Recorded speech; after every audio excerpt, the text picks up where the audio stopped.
Welcome to Wednesday's video.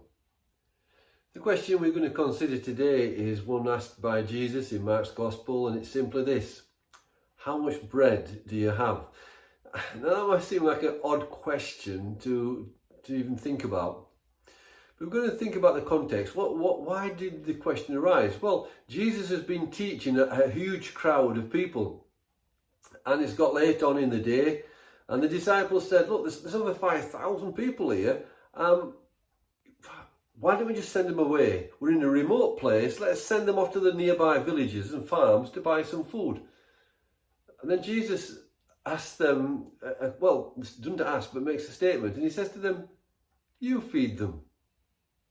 And the disciples said, Lord, look, if we were to work for months upon months, we wouldn't earn enough wages to pay all for food for all these people.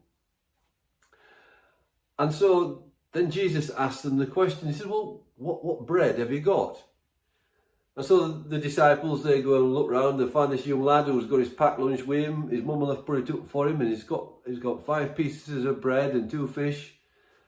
And they take that to Jesus. And Jesus says, okay, get all the people to sit down, put them in groups, and then I want you to take this food and distribute it. So Jesus prays, he gives thanks for the food, and then they distribute the food. And all 5,000 people are fed. And not only that, there's lots and lots of baskets of food left over.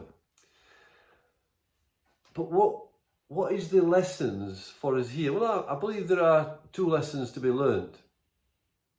The first one is, don't leave Jesus out during a challenging time.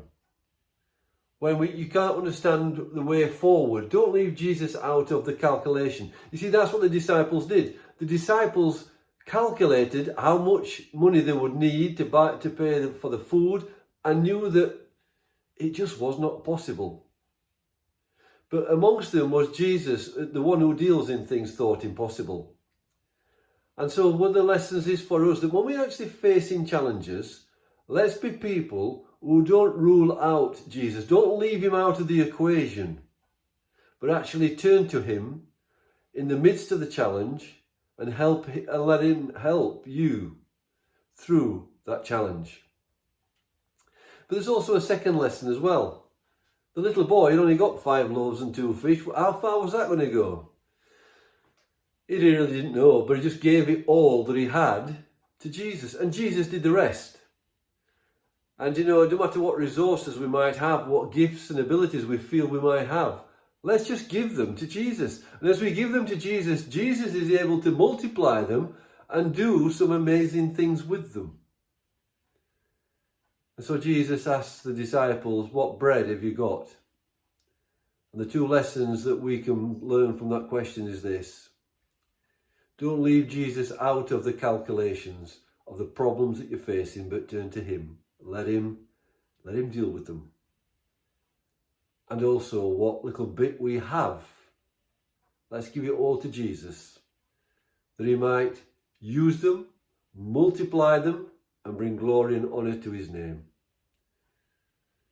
They left Jesus out of the equation. Let's not go through life doing that. God bless you.